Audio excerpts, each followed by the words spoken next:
নমস্কার বন্ধুরা, welcome to my channel. আজকে আমি কোনো রকম গ্যাস জ্বালানোর ঝামেলা ছাড়াই মালাই চমচম মিষ্টি বানিয়ে দেখাবো। একটা মিক্সার বাটিতে নিয়ে নেব 8 থেকে 10টা কাজু বাদাম, কিছু এলাচের দানা ও 3 চামচ চিনি। এই উপকরণগুলো খুব ভালো করে গুঁড়ো করে নেব। দেখো, খুব ভালো করে গুঁড়ো করে নিয়েছি।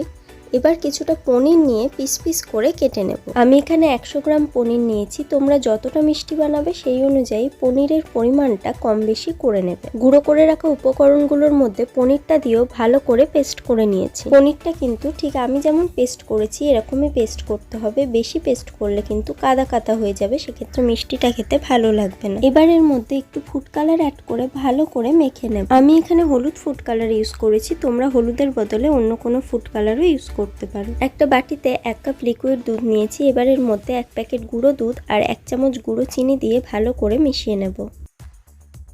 এবার দেখো, এখানে আমি 6 পিস পাউরুটি নিয়েছি। প্রত্যেকটা পাউরুটি সাইডগুলোকে কেটে নেব। এই 6টা পাউরুটি দিয়ে 6 পিস মিষ্টি তৈরি হবে। তোমরা যদি বেশি মিষ্টি তৈরি করতে চাও তাহলে পাউরুটি বেশি করে নেবে। দেখো, সবকটা পাউরুটি সাইড আমি ভালো করে কেটে নিয়েছি। এবার এক একটা করে পাউরুটি নিয়ে তৈরি করে রাখা দুধের মিশ্রণটার মধ্যে দিয়ে এভাবে দেখো হাতের সাহায্যে তুলে নিয়ে আস্তে আস্তে দুধটাকে ঝরিয়ে নিয়ে এর মধ্যে তৈরি করে রাখা পনিরের যে পুরটা সেটা দিয়ে ভালো করে হাতের সাহায্যে এভাবে মুড়িয়ে দেব।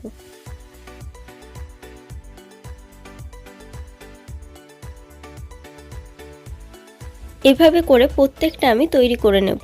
দেখো, আরো একটা তৈরি করে আমি তোমাদের দেখিয়ে দিচ্ছি। এটা কিন্তু বানানো খুবই সহজ, যে কেউ একবার দেখলেই খুব সহজেই কিন্তু তোমরা বাড়িতে তৈরি করে নিতে পারো। আর এটা খেতে এতটাই টেস্ট হয় যে বোঝাই যায় না এটা পাউরুটি দিয়ে তৈরি। এটা যদি একবার তোমরা বাড়িতে বানাও তাহলে দেখবে আবারও এটা বানিয়ে খেতে ইচ্ছে হবে। তোমাদেরকে বলবো অবশ্যই তোমরা কিন্তু বাড়িতে এটা একবার ট্রাই করো। সবগুলো মিষ্টি তৈরি হয়ে গেছে। এবার বাটিতে যতটা দুধ আছে সেই দুধগুলো আমি মিষ্টির ওপর দিয়ে এভাবে দিয়ে দেবো। এবার দেখো, মিষ্টির ওপরে একটু কালার দিয়ে এভাবে আমি সাজিয়ে নিচ্ছি। এটা একদমই অপশনাল, একটু দেখতে ভালো লাগবে বলে আমি এভাবে সাজিয়ে নিচ্ছি। মিষ্টিগুলো একদম রেডি হয়ে গেছে। এবার এর ওপরে একটু কিশমিশ কুচি আর কাজু বাদাম দিয়ে সাজিয়ে নিচ্ছি। এটা এভাবেই খাওয়া যাবে, কিন্তু আমি বলবো এটা ফ্রিজে 1 ঘন্টা রেখে খাবে, তাহলে দেখবে বুঝতেই পারবে না যে এটা বাড়িতে তৈরি করা। রেসিপি ভালো লাগলে লাইক, শেয়ার, সাবস্ক্রাইব করো। দেখা হবে অন্য কোনো রেসিপি নিয়ে।